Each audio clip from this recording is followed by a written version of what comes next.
Aquesta ruta combina algun dels exponents més representatius de l'arquitectura modernista de Barcelona amb algunes de les vistes més espectaculars de la ciutat.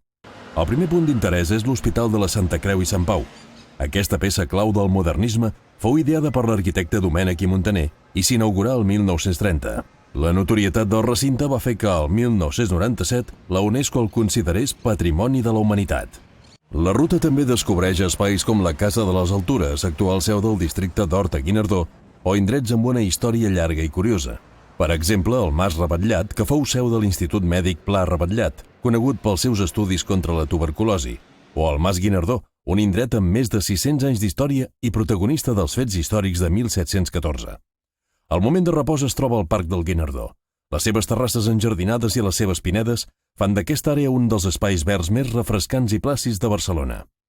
A la segona part del recorregut destaca el cim del Turó de la Rovira, amb una fantàstica vista de 360 graus sobre la ciutat. A més, al seu cim també hi trobem vestigis del barraquisme de Barcelona de la primera meitat del segle XX i una plataforma antiaèria imponent. És un record mut del paper que va jugar aquest cim com a part de la defensa de Barcelona durant la Guerra Civil. La ruta finalitza al Parc Güell, obra del genial arquitecte i urbanista Antoni Gaudí.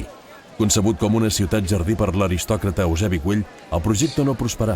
Per això, el 1922 va ser inaugurat com a parc públic. Des de llavors, és admirat arreu del món per la seva manera singular d'integrar els elements construïts amb l'entorn natural.